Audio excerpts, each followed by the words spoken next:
All using source theme. ये क्या होता है, ये ऑल की तरह ही काम करता है। एक चीज़ और मैं आपको बता दूं इसके अंदर, जो आप ये वर्ड के नीचे डैश देख रहे हैं, ये इनके शॉर्ट कमांड की तरह काम करते हैं कि अगर आपने F प्रेस किया तो फॉर्मूला पेस्ट करेगा, V प्रेस किया तो वैल्यू पेस्ट करेगा, N प्रेस किया तो वैलिडेशन पेस्ट करेगा। इसलिए आपको वन बाय वन ऐसे जाने की ज़रूरत नहीं है। आप विंडो को ओपन करो और सीधे उसकी शॉर्ट कमांड एंटर करो तो वो पेस्ट कर देगा। अब जैसे मुझे all using source theme press करनी है तो मैं वन बाय वन नीचे नहीं जाऊँगा, मैंने विंडो ओपन की और मैं सीधे H प्रेस करूँगा तो वह H से H पे आ गया और उसके बाद ओके।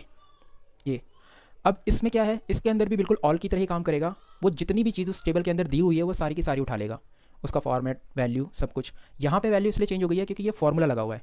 आप इसे नीचे ड्रैग करेंगे तो ये फॉर्मूला चेंज हो जाएगा, इसलिए उसने जब वो फॉर्मूला उठाया तो यहाँ पे कैरेक्टर एक फॉर्मूला होता है, आगे चल के आपको पता चल जाएगा, उसके थ्रू मैंने ये ABCD पिक किया तो उसने यहाँ पे वैल्यू को चेंज कर दिया। ठीक है।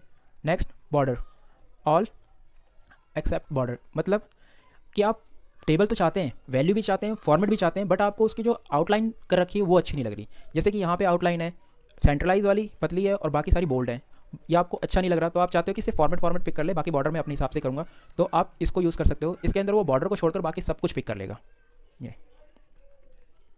ठीक है।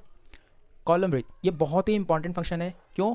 क्योंकि जब आप किसी लार्ज टेबल पे वर्क कर रहे होते हो और आपने उसे बाय डिफ़ॉल्ट या गलती से या जैसे भी आपने उसके कॉलम को चेंज कर दिया, जैसे ऑटो फिट कर दिया, अब ये लुकिंग में अच्छा नहीं लग रहा, नाम वाला कॉलम कितना छोटा हो गया, नंबर वाला कितना बड़ा हो गया, जबकि दोनों में डिजिट के जो साइज़ हैं ऑलमोस्ट सेम है, 1-2 का फ़र्क है।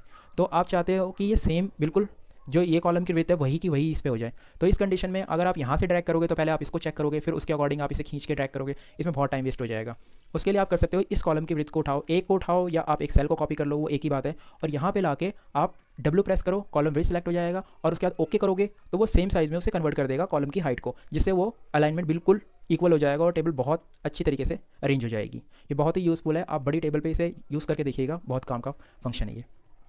अब है formula and number format. Formula और नंबर फॉर्मेट, ये जैसे मैंने आपको पहले एक्सप्लेन किया था कि यहाँ पे ये सिर्फ फार्मूला पिक कर रहा है और यहाँ पे सिर्फ ये वैल्यू पिक कर रहा है, बट यहाँ पे इस कंडीशन में अगर आपने ये चीज़ सेलेक्ट की है तो ये फार्मूला तो पिक करेगा, लेकिन जो एक्सेल का बाय डिफ़ॉल्ट नंबर फॉर्मेट है उसमें कन्वर्ट कर देगा। तो आपने जैसे इस पर क्लिक किया, ये देखिए अल्फ़ाबेटिक को उसने लेफ्ट साइड कर दिया और नंबर को उसने राइट साइड कर दिया, और फार्मूला अभी भी लगा हुआ है। उसी तरीके से अगर आप इसको पिक करते हैं वैल्यू, तो वो वैल्यू पिक करेगा और नंबर फॉर्मेट में पिक करेगा, यानी जो आपने फॉर्मेट किया हुआ है उस फॉर्मेट को हटा देगा, बाय डिफ़ॉल्ट वाला जो एक्सेल का फॉर्मेट है उसे पिक कर लेगा।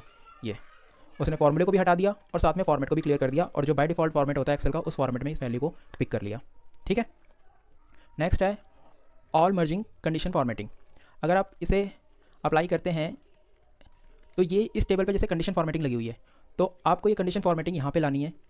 तो इस कंडीशन में आप जैसे यहाँ पे कंडीशन फॉर्मेटिंग लगी है, आपने यहाँ इस एरिया को सिलेक्ट किया और इसे क्लिक कर दिया, तो यहाँ पे वो कंडीशन फॉर्मेटिंग आ गई। बट इसके अंदर एक चीज़ की कमी है मेरे हिसाब से कि यहाँ पे जैसे डेटा वैलिडेशन के अंदर वो ब्लैंक होता है, उसी तरीके से इसे भी ब्लैंक ही होना चाहिए, बट ये उस वैल्यू को भी साथ में ले आएगा जो वैल्यू आपने वहाँ से कॉपी की है।